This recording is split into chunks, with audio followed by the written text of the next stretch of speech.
Welcome to Drop Me Off in Nashville with Scottie and friends. Welcome to Drop Me Off in Nashville, Part 2. Scott Collier, thanks for hanging in here this week. It's been a long week. I've been so excited to get him back in this studio. And it was so funny. We're at Sonic Eden Studios again with John Albany in Nashville. And we sat down, and Scotty sat in the chair across from me, and he looked over and he saw this, what's his phone over there? Yeah. Collier, what is that? I thought it was the bat phone. Like the bat cave. We said to John, what's that phone there? And John, I don't know. Can you come over to the mic? Would you mind, sir? What is that phone all about? The phone was basically, I just saw it on Amazon. On Amazon, and I okay. thought, oh my God, I got to have this. Okay. It's like the phone, when the singers suck, I'm picking up the phone and calling for help. And so that's why somebody said, you ought to put the engineer helpline on it. And I did. And so where the place you put the phone number, I put 8675309 on the bottom. It says calling Jenny. Tommy, shout out to you, brother.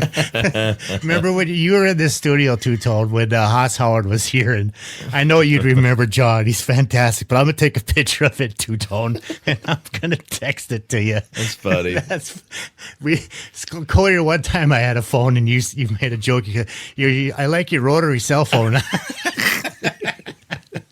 And I say that still to people this day. It was a good line. I probably had a few cocktails. That was so okay. So when I was managing Tommy, I used to bring him in to sit in the VIP booth and watch you, and you'd get Tutone up to play. Remember that? Man, that song is still monstrous. It's still huge. People still love it. I love it too. When he would play that thing. One time I did backup vocals on your stage at Tootsie's. Yeah. And one time I did him over at the stage next door, the competitor. But that's where he wanted to play. And I never seen such a crowd just go crazy. And from the 21-year-olds to the 60-year-olds, and they knew every word. It's just like I don't call them a song. I call them an anthem. It's an anthem. There you go. Like Country Roads Take Me Home. That song, you can play that acoustic in the middle of a Saturday night and nobody's going to leave. No. Do you require some songs from your artists when they come to town, when you say, hey, we need you guys to learn? We have a very strict set list. Very strict. What does that mean?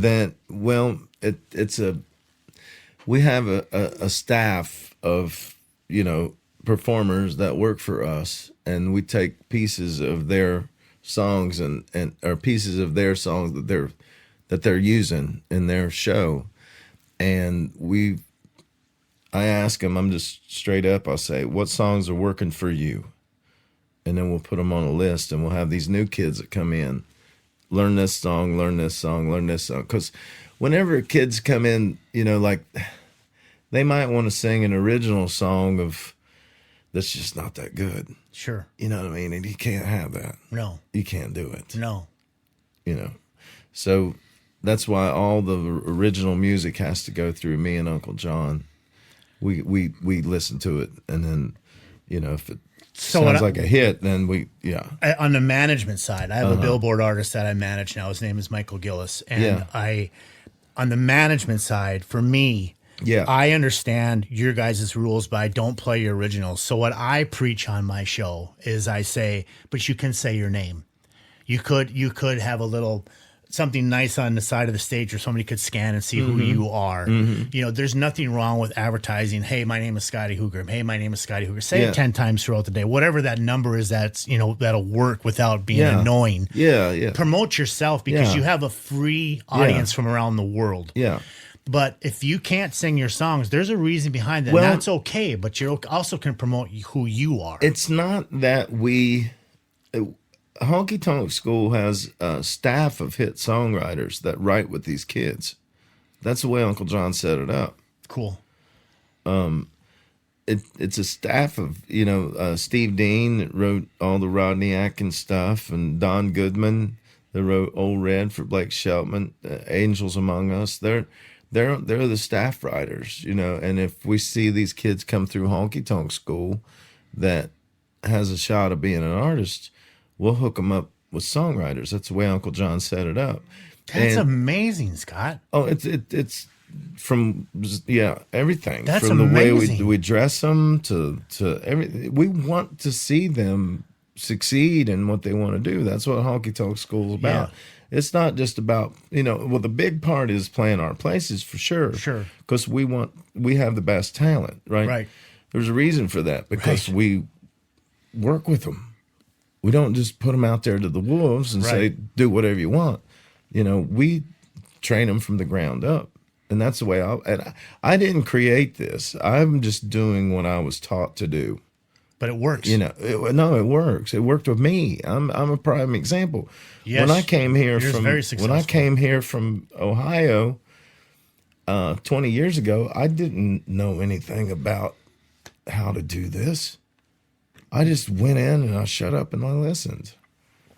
Hey, John, can you imagine when you came to Nashville and if somebody said, I'll do everything for you. I mean, we'll literally take care of you. All you have to do is be responsible, show up on time, and do a great job. I mean, that's literally what Scott's saying to these kids, that if you just do a good job here, we will help you all the way to that record deal. What a gift that is. Yep. Like I said, what a gift. I wish I could take credit for it, but I didn't create this. John Taylor created this. So imagine, I'm just helping, Right. but and it's something that I'm passionate about, and it's something that I love. And I think, and that's why I'm good. I'm not bragging. I'm good at this. No, you're good at it. Because I love doing it. You're good at it. Because I was the guy sleeping in his car. I was the dude, that was worried about making, money to support my daughter, which she just turned 25 yesterday. Happy Lord birthday. have mercy. Happy Mason birthday. is 25 Yeah, years old. and she's I can't 2 babies believe now, it. right? Three babies. I got 3 grandkids. and 3 they're beautiful. grandkids. That's what she wanted to do. I told her, I said, I'll send you to college. I'll do whatever you want to do. She wanted to be a stay-at-home mom, and I'm telling you what, man, she's one of the best. I am very proud of her. That's when you can stick your chest out and go, say, I did a good job. Gosh, she's awesome.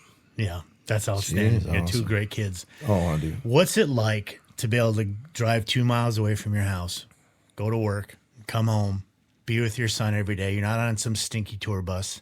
You're not traveling all over the world. But if you want to travel all the world, you can. It's on your discretion. But you get to be home every day with your kid. Is there any better gift than that? I have to pinch myself.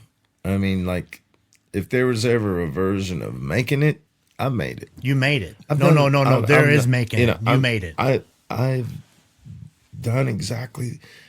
When I pass away and they put me in the ground, they can say Scott Collier enjoyed his life Right. To the fullest. to the fullest. Right. Man, I've traveled all over the world, dude. Right. I've made friends, and I steal this from Eddie Montgomery and Troy Gentry. They don't call anybody fans; they call them friends. That's great. And I've had that in my head Right. ever since I heard them say that in concert. I'm like, yes, that's it. Yeah, that's Garth. I learned that That's from what you Garth do. too. He calls them the people, not the fan. He doesn't, they call them the yeah. people. You make friends. Yeah, If they're going to spend money to hear you perform, they're your friends. Dude. right.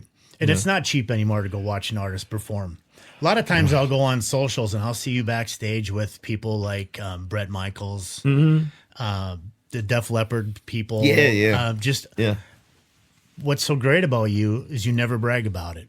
You never go. It's just part of your life. Those guys, It's your life. Bret Michaels, well, Your keyboard player plays my with keyboard player, Will Dowdy. Yeah. He's a living legend too. You should Boy, get is he him on the talented. show, man. Woo. Brett. If he loved anybody, I love him. So Will, he just one of those dudes that's just been there and done that and played for everybody and co-wrote songs with a bunch of celebrities. And he was just with Richard Marx the other day playing, I mean, like. Love his voice. And he'll be on stage with me and Bret Michaels, or somebody will call him up from Poison and he'll have to run out and get on the phone with them. And like, we were in the back alley by Tootsie's, and one of the lead guitar players for Def Leppard called him up. He had to take that call. I mean, Yeah. he's that guy, you know what I mean? Right. But so they were in Cincinnati, Ohio, and Will was on the show with Poison and got backstage and hung out with Brett. And I'll tell you something funny. This is a funny story. So Uncle John had booked me main stage, Tootsie's, on a CMA Music Fest. I think they called it Fanfare back then. I don't know what they call it. Whatever. So it's still Fanfare to me. Me too. So anyway, and it was my first, and when I walked down the hill. Why change it? Just leave it alone, right? Yeah. When I walked down the hill to go down to Broadway, I'm looking and there's just tons of people. I mean, like thousands of people. And I literally got sick before I went in there. I had to set my guitar down. I felt it. I almost turned around and went back to my apartment. I mean, I was that nervous. Wow. Because yeah. Well, this is in the early days. Okay. You know, I still get nervous. Sure. Well, that's just the respect of the crowd. Whew, Lord. But that was a different level. Yeah. So I walked in. We were so poor. My band, we all lived in this cheap apartment. We were so poor that night. My lead guitar player, which was normally my bass player, didn't have the money to have a lead guitar amp. So he played the guitar through a bass amp. We had 2 bass amps on stage. Wow. That's how poor we were. We didn't have no money. How we made it work. So anyway, I get up here on the stage like this, and I had never seen a celebrity in my life at that point. You know, I'm from Londonderry, Ohio. You don't run into people like this. And I look down, and I seen these CMT cameras and stuff coming through. And I'm like, oh, buddy. I look down, the first artist I ever seen was Chris Cagle. If you remember him. Yes, I do. And I'm like, holy shit, that's Chris Cagle. Right. And then I looked behind him, and it was Bret Michaels from Poison. Lord. Then, I'm going to sing in front of these gentlemen. Yeah. And I didn't even know how to handle myself. I was a deer in the headlights. And after the first 3 bars, did you get into it, or what happened? Or Dirk Weaver, he said, "Play Every Rose Has a Thorn." And I'm like, can you? Bret Michaels is in the can you with him doing that? I'm like, holy crap, you know. So he kicks it off. I'm already. I didn't even look stupid. Yeah. So I'm like singing, you know. And I get done, and Bret looks at me, and I told this story for years, but I must have got it wrong, because I told Bret looked at me, and he said, "Well, you kind of got it. You kind of got it." Okay. So I carried that. I told that story forever. Well, whenever I saw him in Cincinnati, I said, Bret, and Bret's one of those guys that don't ever forget. I said, Bret, do you remember that night that you walked in 15 years ago and seen me? Yeah. Oh, yeah, Scott, I remember that. I said, do you remember what you told me? He said, yeah, I told you that you got it. I said, I thought you told me I kind of got it. He said, no. He said, I told you that you got it, dude. Whoa. He still remembered that. What a compliment. Yeah, and then C.C. DeVille, of course, the lead guitar player, right. He says, you helped book those bands down there. I said, yeah. He said, man, he said, every time I go to a city, he said, I always jog, because he's a health fanatic, you know what I mean? Yeah. He said, I get up, he said, I'm jogging past Tootsie's, and he said, it's 9:30 in the morning, and you got a band playing on the stage at 9:30 in the morning. Does CC live in Nashville? No. I think he's in California or something like that. Yeah. He's like, well, you got a band playing at 9:30 in the morning? That's when we start. We go till 3 in the morning, sir. But what a show though to watch though, even from side stage to see those guys perform. Poison? Yeah, Poison, Def Leppard. That's one of my favorite concerts is Def Leppard, honestly. Will Dowdy, everybody loves Will that's on tour with him. Yeah. I mean, you know Will. Yeah. He knows how huge of a Def Leppard fan I am, because, you know, I graduated high school in 1989. Me too. You know, I mean, that's it. That's them. So Def Leppard has a rule that nobody's allowed on stage with them. I mean, nobody. 0. Well, Will pulled some strings. Next thing you know, I'm standing on the stage by the monitor mixing guy, and they're singing Animal. Yeah. And let me tell you something about Def Leppard's stage sound. Everything is in ears. There is no floor monitors, no nothing. It is the quietest that you have ever heard. The only thing you hear is harmony singing. You don't hear the guitars. You don't hear the bass. Nothing. You don't hear nothing. All you hear is like harmony singing, and you'll hear some cymbal crashes. That's all you hear when you're on stage. And then you go out front, and it peels your hair back. Sure. What do you mean by you were on? You got to stand side I was stage, or right. what do you mean? Well, I was right side stage. Yeah. Right there by the dude that was running. By the guy who's running their ears. Yeah. Yeah. I was right there by him. Yeah. And you're going, this is a moment that I'm never going to forget. And I'm looking over here and I'm seeing all my heroes up here. I've had several instances like that. Like all because of responsible, showing up on time, doing a good job. Yeah. All the things that matter. Yeah. What makes you an artist in Broadway. I'll tell you one night that really got me, and looking back at this is crazy. I was playing Kid Rock's one night, and there was a bunch of people up in the Cadillac section with his Bobby, Kid Rock's personal VIP section. Right. And I'm down here playing, and the last song of our set, they go into Home Sweet Home from Motley Crue.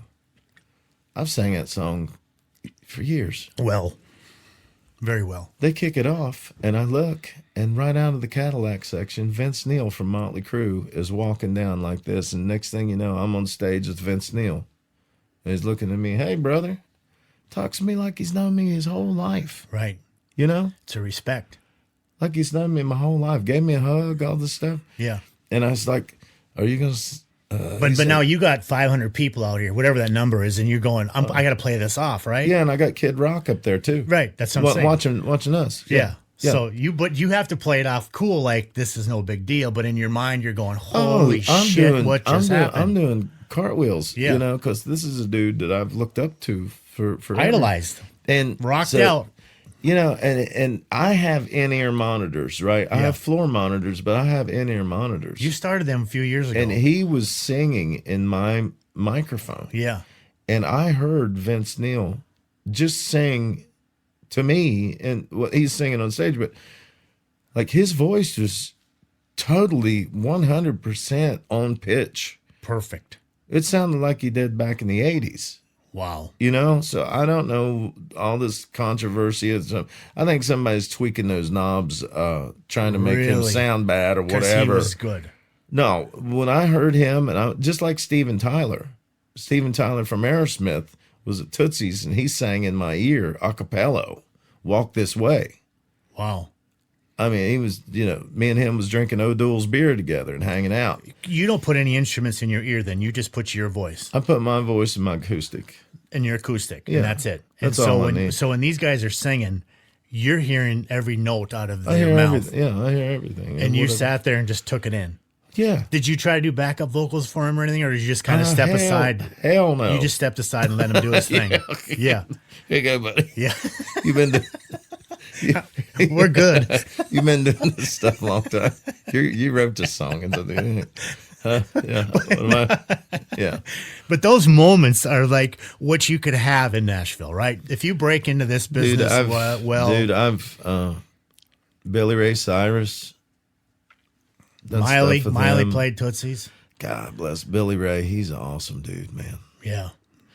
We were playing a birthday bash. Well, one of my buddies. That birthday bash has turned into an amazing thing for you guys. Oh, I knew it would. I mean, 2010s when Steve and Uncle John and all of them got it rolling for Tootsie's, and I knew it was going to be spectacular. But you're not surprised that other artists now are trying to do things on Broadway and copy what's been already originated, which is the birthday bash, and you shut down Broadway. Yeah. Oh yeah, Steve. He really is the originator of everything. He started the build. He saved the historical building. Yeah, he did. He cleaned up Broadway. Yeah. He built these bars. Yeah. Think about Steve Smith. A guy like that, what do you put on his tombstone? I mean, because think about what he's done in the people's lives that he has impacted. He's changed people. You know, he's changed many people's lives. Changed a lot of people's lives, including myself. You know, so Billy Ray Cyrus. So I was laying in bed one night. Jeff Eastlick, that helps does the birthday bash on the big, celebrity end. Eastlick called me up. I was laying in bed. It was probably, God, I don't know, maybe midnight or so. I don't know. He said, "Hey, man." I said, "What's up?" He said, "I got this artist and I need a slot for him. Can he sing in your band?" And I said, "Who is it?" And he said, "Billy Ray Cyrus." I'm not really sure. Okay, what songs does he want? You know? And he said, well, Achy Breaky Heart for sure. Yeah. You know? Oh, gosh. So I called my band up at that night because the birthday bash was the next day. And I said, Billy Ray Cyrus wants to sing with us. And, oh, man, I mean, the band's like, wow, yeah, this is crazy. Yeah. So anyway, band learns the stuff. And birthday bash, and we're up there doing our set. And here comes Billy Ray Cyrus, just big as life. And I'm standing backstage, and I said, Billy, he said, Billy looked at me, he said, how do you want to do this, buddy? And I said, he asked me how you want to do this, buddy? Yeah. And I'm like, whatever you want to do, sir. I think what he was saying is he didn't want to step on your toes or your show. How you want to do this, buddy? Yeah. And I said, well, whenever you want to, he said, well, what are you going to do while I'm singing? Okay. And I said, I'm going to watch the show. He said, no, you're not. You're going to play with me. Oh. He's like, get your guitar and come up here and play with me. Okay.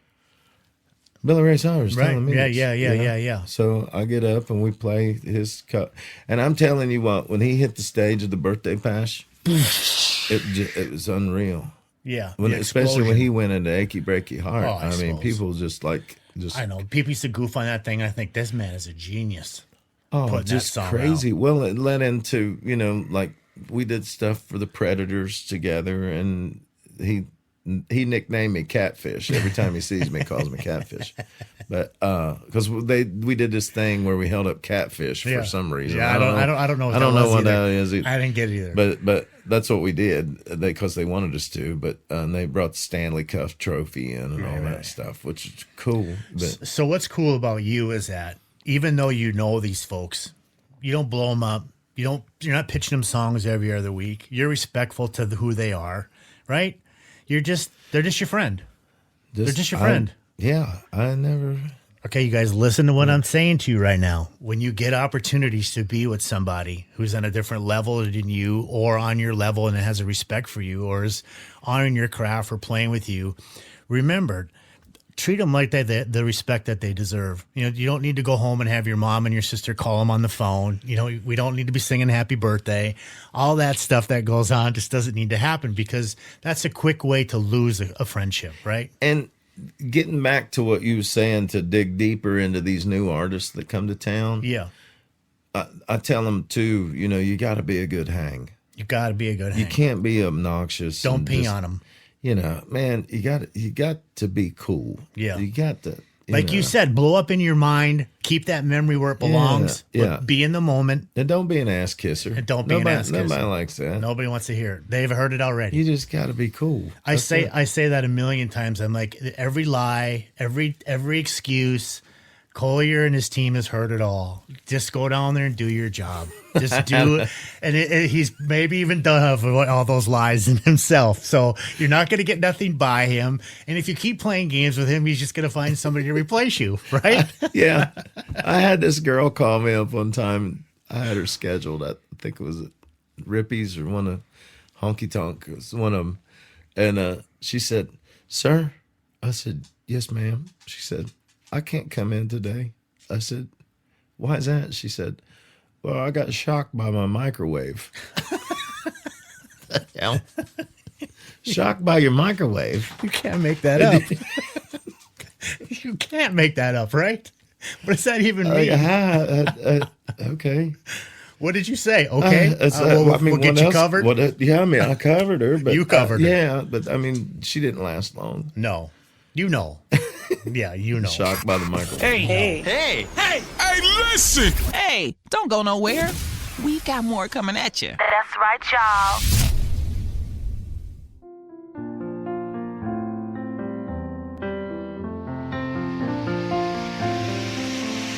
When music feels real, you don't just hear it, you feel it.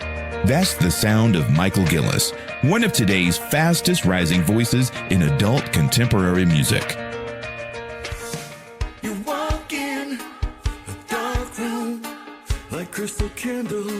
Michael's single, Working with the Rain, stormed up the Billboard Adult Contemporary charts, debuting at number 21 and climbing to number 13.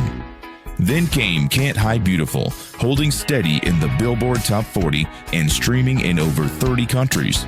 And his breakout hit, You and Me in Miami, reached number 2 on the Euro Indie chart, proving his music connects across oceans and generations.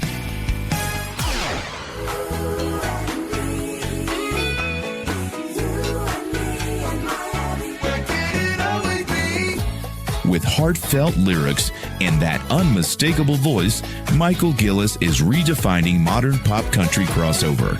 Authentic, soulful, and radio ready. Stream Michael Gillis on Spotify, Apple Music, and everywhere you listen. And follow at Michael Gillis Music on all socials. Because when the voice is this honest, you just can't hide beautiful.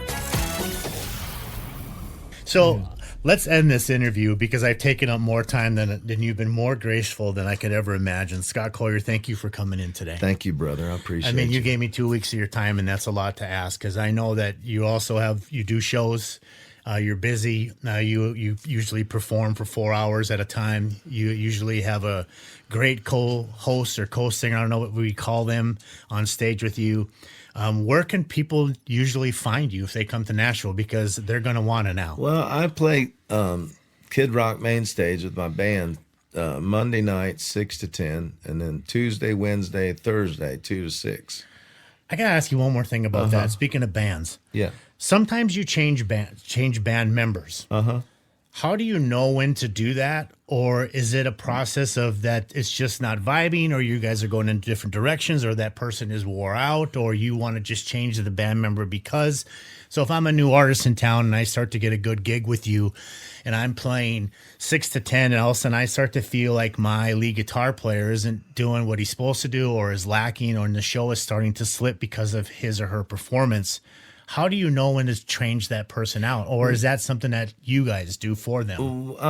Yeah, we do it for them if we see that it's the show that they're hurting them, you know. So you protect the artist. Yeah. But I always tell, and like I said, I've been trained to do this. I always tell the lead singer of the band, have 3 to 4 sub players deep.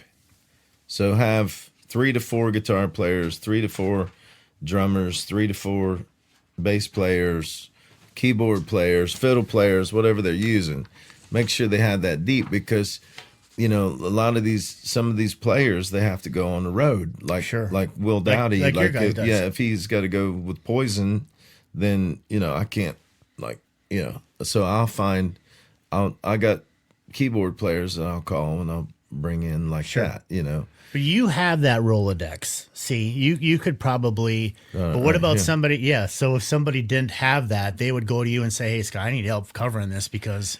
Yeah, we have Hugger didn't show up, you know. Yeah, well, we have, and I do that every day. That's an everyday thing. Really? But what I do is just. So really, you are in control of the artist and the musicians as 2 separate entities. We do it all, everything. Yeah.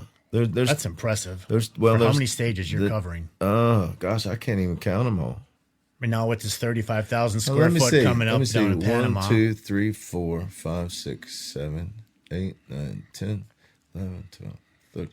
13 stages downtown, unless we do you got the marina.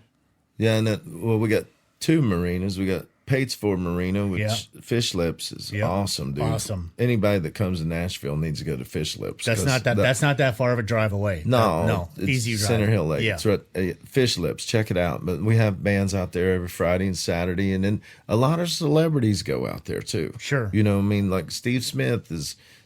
That's his playground. That's where he goes to have fun. And I think Alan Jackson has a place on that lake, or used probably to does. Yeah. But like Fish Lips, it's like, I guess the best way to describe it, it's like a small town on the lake. Mm-hmm. Everybody knows everybody.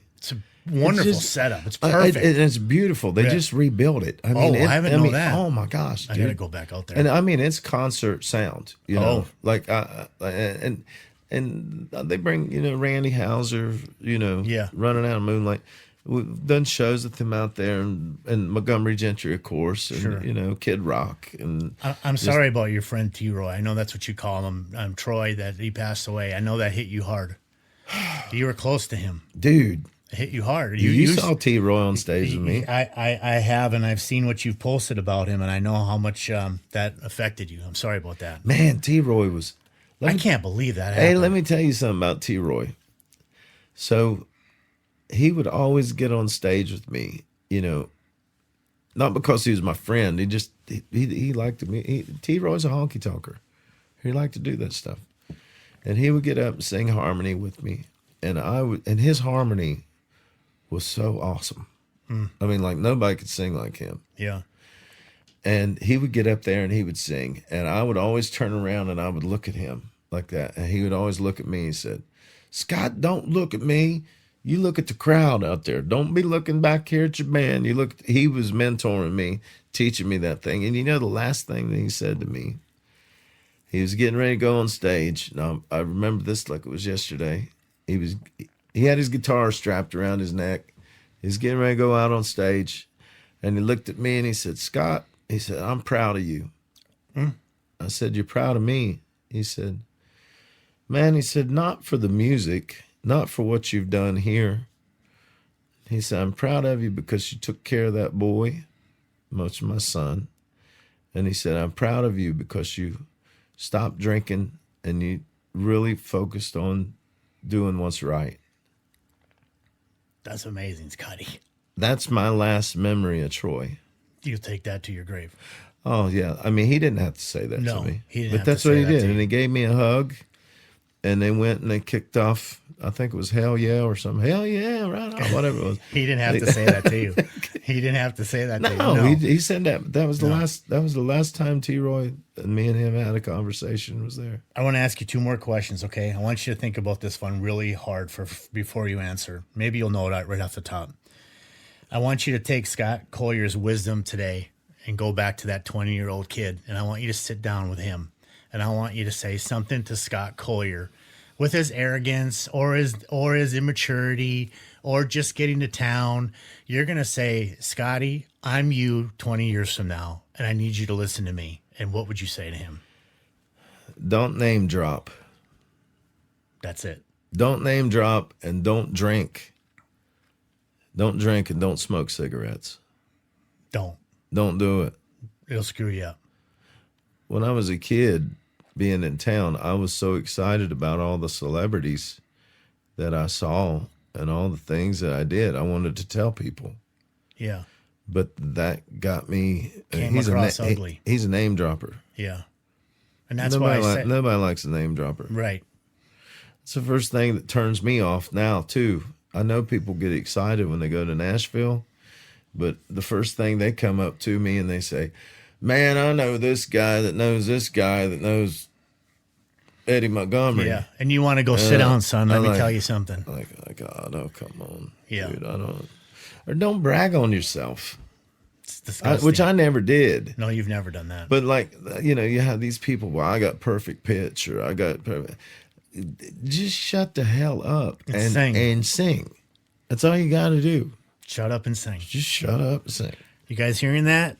Shut up and sing. Yeah. Just shut up and sing. Okay, Yeah. So now you answered that question. So now I have this new artist, which you train every week. But if there was an ultimate script that you could say, "Okay, Scotty from Minnesota, you're here in Nashville. You went through honky tonk school. I got you on the stage. I see something in you. You pull me aside one afternoon. You say, I'm going to take you to lunch. And you're going to sit down to me and you're going to go, Scotty, this. What advice would you give me?" Well, first off, I've never done lunch. I don't know why. Everybody does lunch. I do work. Understood. You know what I mean? Understood. If you saw something special in me, if I saw something special in you, I think I can get this guy somewhere. I wouldn't pick out your flaws. I don't do that until later. Okay. I leave you on a positive high note. Man, you did this right. You did that right. Man, I loved what you did for that lady in the front row right there. Yeah. Man, I love that. Okay, what are you doing tomorrow? Well, whatever you want to do, sir. Well, why don't you meet me at Kid Rock's on level 2 at 11 o'clock, and let's talk. And then that'll give me time to really evaluate what you did on stage, right? Right. So the whole time I'm thinking back here where I can get home where it's quiet and I can think, and then I'll jot down some stuff. Well, you know, you had mud on your boots. Yeah. Don't ever show up with mud on your boots. It's the little things. Or you had, or you know, what you had on yesterday. Like some of these girls will wear these belly shirts when they have no business wearing a belly shirt. Sure. Right. So you take a picture of them, you bring them in. Don't wear this because this is what this looks like. Right. You know what I mean? There's no other way to say it but the truth. Yeah, so then you go in, or you say, man, your pants are too tight, or your pants are too loose. Sure. Right? It's an image. Yeah. Pants are too tight, pants are too loose, shirt's too small, shirt's too big. Whatever it is, you pick out those little details. And then when you got them into a meeting like that, then you pick them apart, you know, and you say. But it's constructive criticism in a way that's going to grow their career, not hurt them in any way. You're You're not there to hurt them. You're there to grow them. I would be hurting them if I didn't tell them. Well said. I would be hurting them 100%. more if I didn't tell them. Are you guys hearing this? This is wisdom. This is what experience is teaching you. This is what a guy who's been around the block a million times and have seen it and heard it all is teaching you. He's teaching you something that you can't buy. Yeah. Right? You can't buy this knowledge. Yeah, I mean, it's something I had to learn, you know. The hard way. And some of these people will and some of these people come to town and they prey on these kids. I know. Because Sad. they want money out of them, or they see it. think they can do this, and we try to protect them from that. Like anybody can go make a business card and say they do this, Yeah. but if you want people in your team that are well connected with these record labels, It's not easy. you got to have people. And when you're there, don't screw it up. Well, you've got to have people that are, you know, go to church with these people, Yeah. or go golfing with these people. That's Or- this business. That's why I say we You only know, talk it's a about small town. the John Albanis of the world, the studios Yeah. that aren't going to screw you over, who's going to give you the best musicians. I know. I've seen it. It's a small town. I mean, everybody knows everybody. Right. And you protect your friendship and you do right by those people because it matters. I'll tell you, for instance, like one of the artists downtown, and I won't mention any names, but Please don't. one of the artists downtown was signed to a management deal by a very famous country artist's wife, ex-wife. I know who you're talking about. I'll tell you off air. I bet I'm right. Go ahead. Ex-wife. Yeah. Okay. I bet I know who you're talking. Go ahead. Yeah. That don't work. No. Whether she's a good person or a bad person, I ain't throwing nobody under the bus. No. Whether they're a good person or a bad person. Right. But when you got you just have to be careful. Oh yeah. You just Am I right? Yeah, you're Yeah. right. You just have to be careful. We experienced And that. and you know, it just have to be careful. Yeah. Because you don't know. And you know, they probably did some good things. Maybe. Maybe, Yeah. you know. I'll tell you off air. Maybe. But they build those. That's the thing about Nashville. Those people do stick out very quickly, and they become an eyesore. And they may Yeah. do their thing for a short period of time, but it won't last.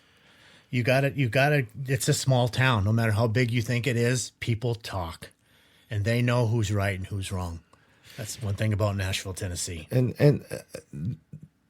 just like having Howard in here, and Howard was here, and you guys started visiting quickly. Yeah. You guys, I asked John to hit the record button because you guys were speaking so highly about the same people that you run around the same.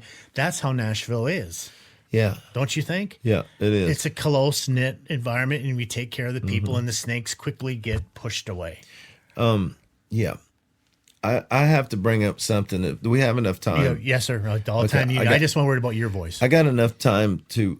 I want to talk about Freedom Sings USA. Let's do it real quick. Freedom Sings USA. Uncle John Taylor, my boss, been with us from the ground up, and it's a beautiful thing. And I'll tell you what they do.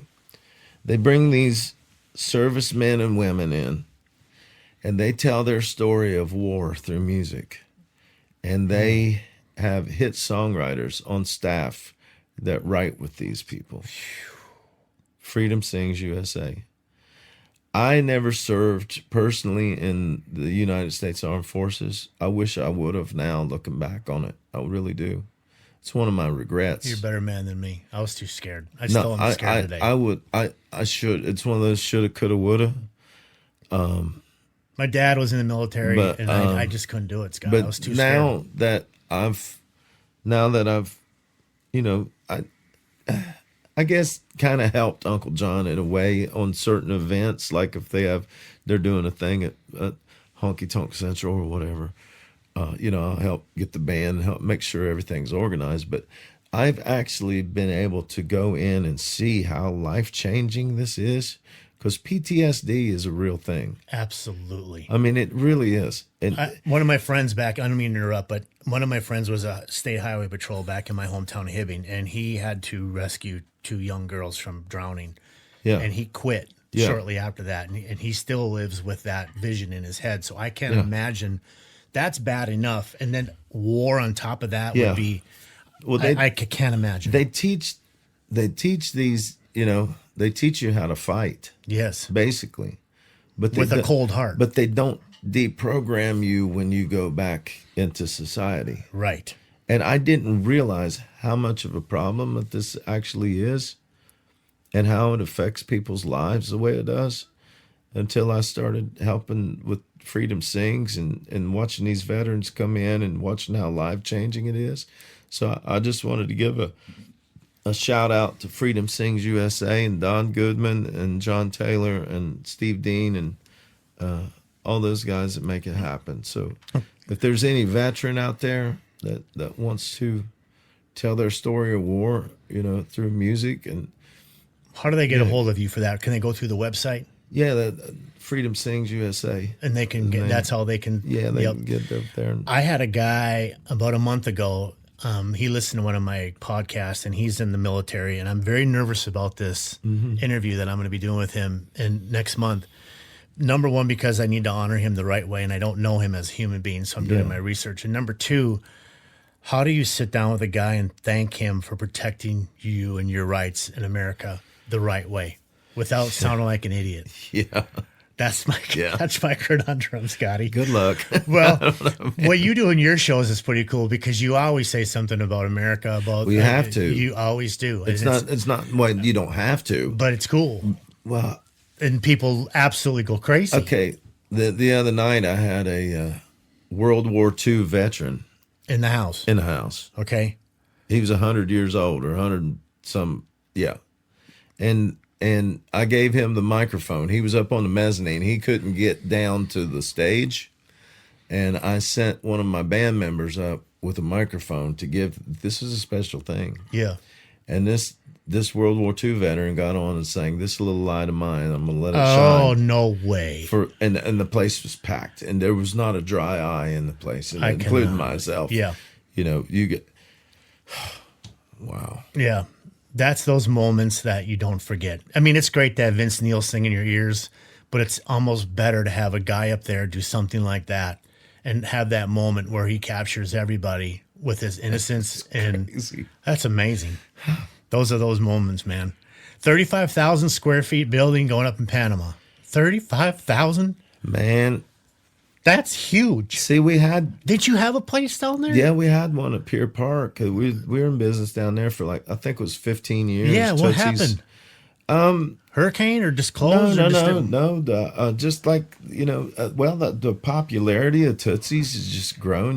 Tootsie's has a NASCAR and all that stuff. I know. At the airport, everywhere. Yeah, I mean, Tootsie's is everywhere. It's world famous, and a lot of hard work went into that, though. Steve and Uncle John and all a lot of hard work. They built it. That, and building that. Yeah. They built it. But it just basically, the 35,000 square, it needs to be that big.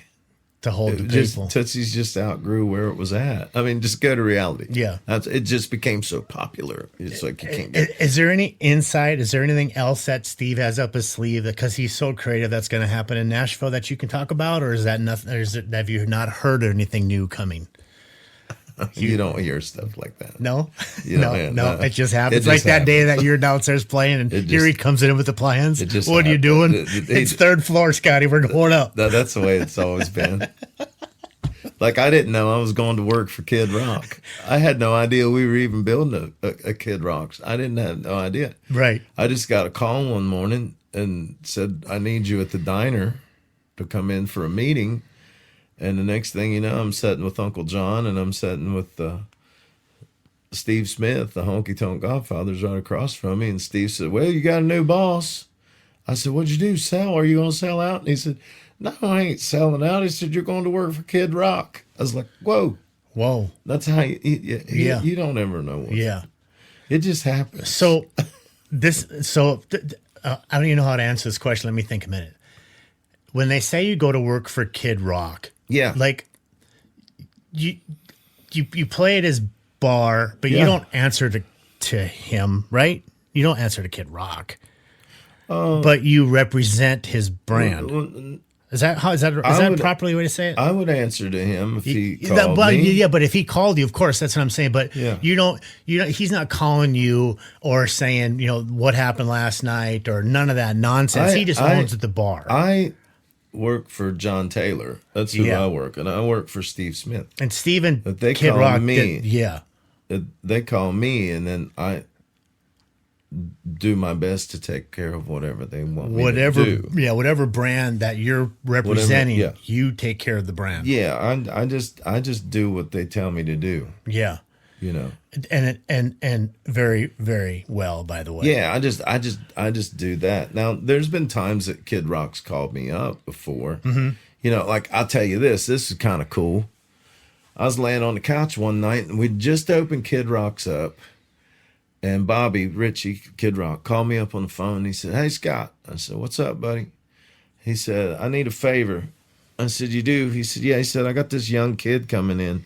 He said, can you get him in the Cadillac section? Can you call the managers and get him in the Cadillac section, which is his own personal VIP?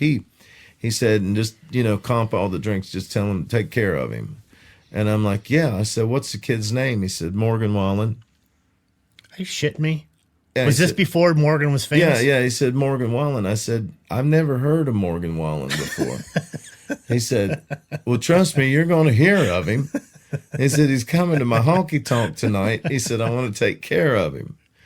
And I said, okay. So then I went and called the manager and I said, this young kid named Morgan Wallen is coming into the honky tonk tonight. Bobby wants to get him to take care of him.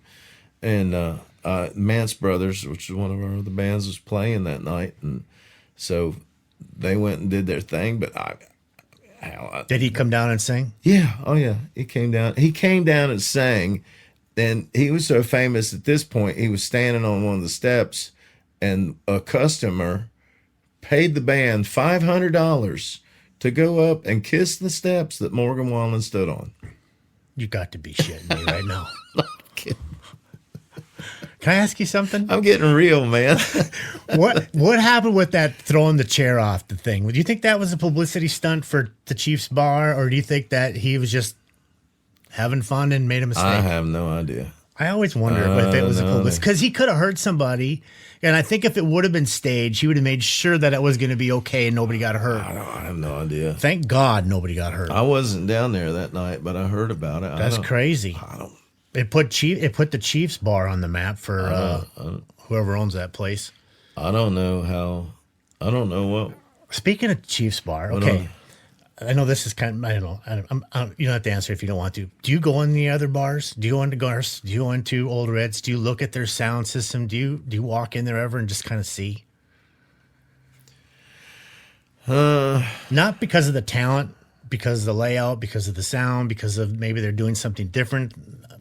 I I have walked into the other bars, and I will say this. The reason why I like what we do is because we have never changed. No. We've had, it's straight up music. Yes. Good music. We don't have we don't have all the other stuff. No. It's just, we got plywood floors. Yep. Great stage. Yeah. I mean, it's a honky Elevated. tonk. It's a honky tonk. It's a honky tonk. That's Yeah. that's what we've done. It has a character. That's what we've done. Every It's neon sign has a character, and the Tootsie's has a character. I mean, it's like Kid Rock's has character. Yeah, Honky Tonk Central has all character. Rippies. They all stand on their own. We've that's just what we've done. Or what Brilliant. they've done. I've had a small part in helping. Nah, you had a big part. I think you and John Stone are just as important as anybody else down there. You guys are amazing. That's one thing that I like about ours is that we don't have all that stuff. All the screens it's all about the music. Yeah.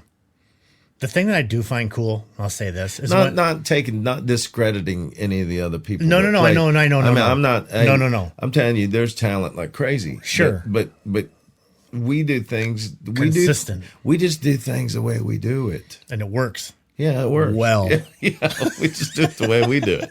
And it works well. Yeah. So anyway, Scott, I again, I've taken up so much of your time. I think I could go on to part 3 with this, but I won't do that to you at this time. I wrote something when you came in. I want to read something as you go out. Is that okay with you? Yeah, buddy. Every so often I meet somebody who reminds me of why dreamers dream, right? Mm-hmm. That's you. Why we give our time, our voices, our hearts to Nashville, Tennessee. Scott Collier, you're not just playing songs. You keep the soul of Broadway alive, and I mean that from the bottom of my heart. The soul of Broadway is in your palm of your hand, and you prove that to me. If I see you every week or I see you once a year, you're the same. You're great. You're amazing, and it's a joy and a pleasure to watch you perform. You take people away from the crap on TV, right? The negativity in the world today, you don't tolerate it. You bring them in there and you give them a show and you let them forget about the world around us. And I thank you for that. And I'm sure many people would like to tell you the same thing. Thank you, sir. Thank you, brother. I appreciate your time. Appreciate you. Thanks for listening to Drop Me Off in Nashville and John Albany and Sonic Eden Studios. You guys are the best. Thanks for joining Scottie and Friends. Don't forget to like and subscribe to join the Drop Me Off in Nashville family. Engineering and production provided by Podcast Production Music. Well, Nashville, can't thank you enough for all the time. Y'all come back now. Here?